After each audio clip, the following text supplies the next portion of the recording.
Hey there everyone, and welcome to Bill's Retro Gaming Show. Yesterday was the latest Arcade 1 Update show, and we're going to be taking a look at some of the things that were discussed on it, and I'll give my thoughts and opinions on how it went. It's all coming up right after this.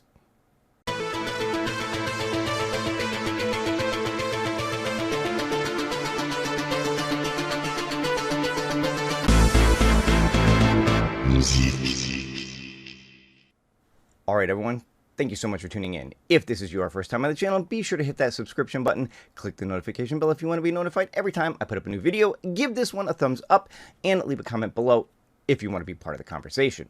So, as I said in the intro, Arcade1Up had their latest Arcade 1 Update show yesterday, and it was hosted by Michael B. the Game Genie, and of course they had Cyrus from Arcade1Up on there. Now, it feels like the main purpose of this particular one was for them to kind of focus on an event they have going on right now, which is the Big Buck Hunter Pro World Tournament, whatever exactly they're calling it. It's something that's going on at a bar out in Chicago. And, that's all well and good. I'm glad for them that they're doing these kind of tournaments. It's good for them as a company, I think, to have these kind of events, get a little exposure for them. But I got to wonder how much of the audience who watches these particular shows was really that interested in that. Unless you live in the Chicago area, unless you're a big fan of Big Buck Hunter, I'm not sure what kind of appeal that has. Again, I understand why they did it. I understand why they were, focusing on that and putting that information out there. And that was all well and good. So, I didn't really have a problem with that. And let me say this as well before we get too far into this video.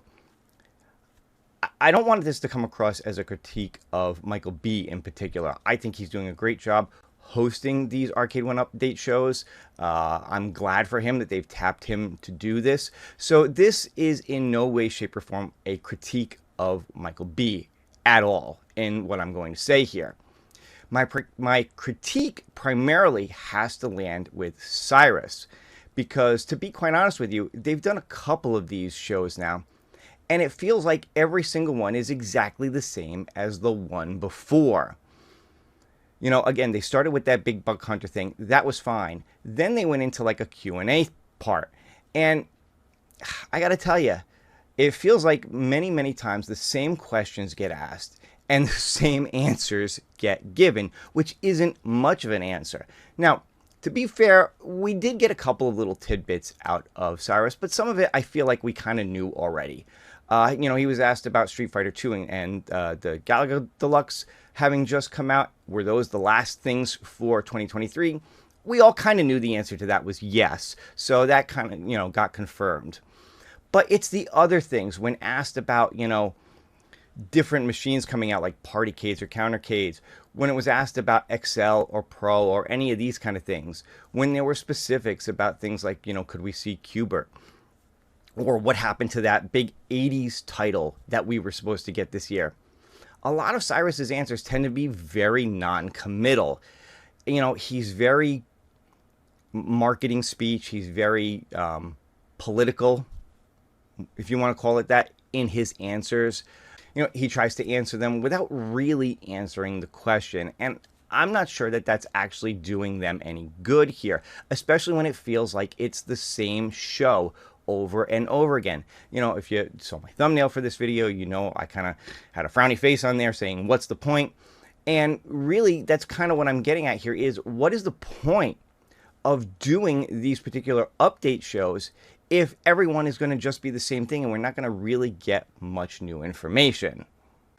Even when asked about the Wheel of Fortune Casino Cade with the need to be online with Wi-Fi, he did kind of answer that, basically saying that when you set it up, you have to go online first just for the setup portion. But then he kind of made reference to the fact that, after that, you might not need Wi-Fi anymore. I don't know. It didn't really, to me at least, maybe some of you guys felt differently, but it didn't really seem like a very straightforward answer. When he was done, I still wasn't 100% sure, could you play the game without Wi-Fi or not? When asked about why, again, going back to Big Buck Hunter, when asked about why, the marquee doesn't light up, the answer was cost effectiveness, trying to keep the cost down on it. But did they really? I mean, it was still, a pretty high-priced cab. So are you telling me that lighting up that marquee was going to add that much to it? I don't know. Again, didn't seem like a very, committed answer to me. So I have to wonder, what is the point of doing these shows if we're going to get the same questions over and over again and the same type of answers over and over again? Again, this is not a critique of Michael B. I think he's doing the best he can with what he has to work with there. You can ask any question you want, but Cyrus is only going to give the answers he wants to give. And, again, they're not very straightforward. When asked about stuff in 2024, I'd almost rather hear that, them basically say, we haven't made decisions yet. We're still looking at a bunch of different things, and when the time is right, we'll let you know. I'd rather see things like that than these kind of very non-committal, oh, everything's on the table. We're always looking at things. We're always looking. We're always exploring. We're always, it's those kind of answers that really, I don't know, just don't seem to go very far, at least not from me.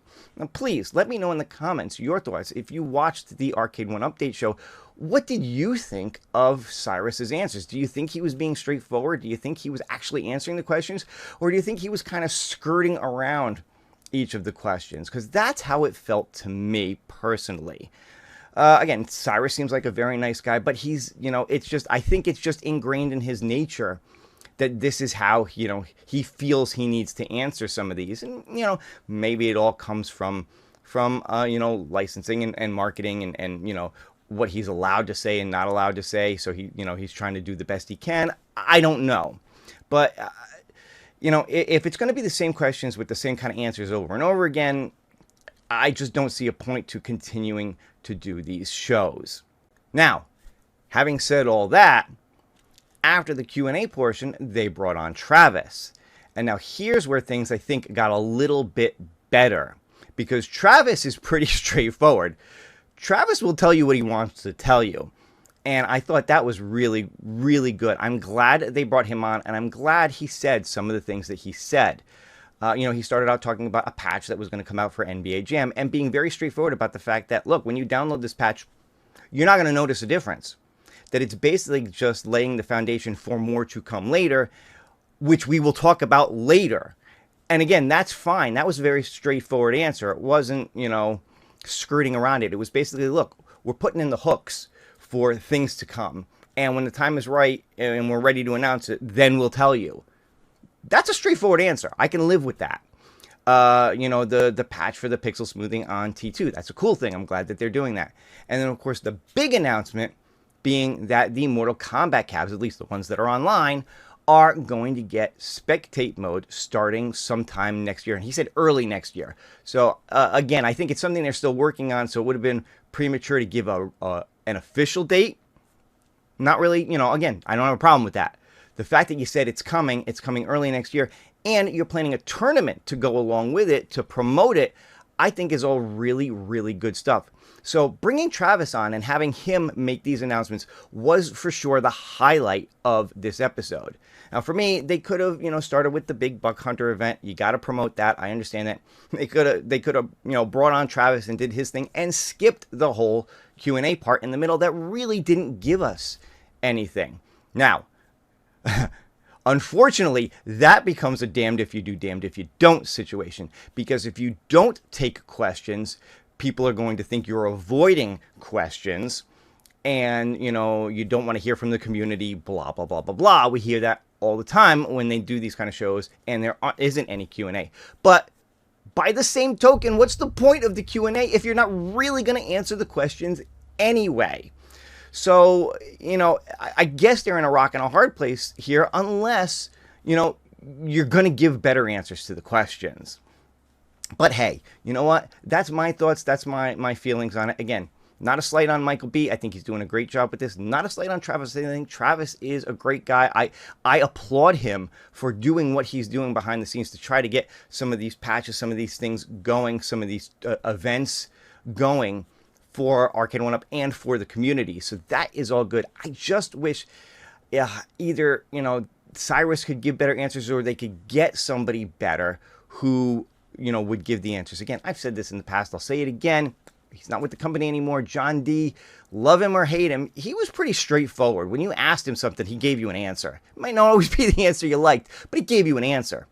I really think they need somebody like that again to do these. Maybe not somebody who's as abrasive or controversial, I guess, as John D. became, but they need somebody who's going to really answer questions, even if the answer is no, or we're not ready to talk about that yet.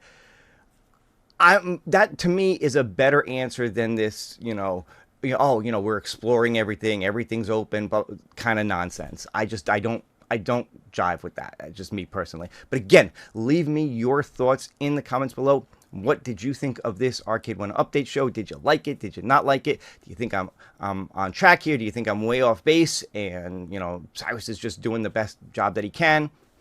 Let me know, because I'm interested in your opinion. But that's going to do it for this video. Hope you guys enjoyed it. If you did, don't forget to leave me a like. Don't forget to leave me a comment. Subscribe if you haven't subscribed yet. And I will see you on the next one. Have a great day.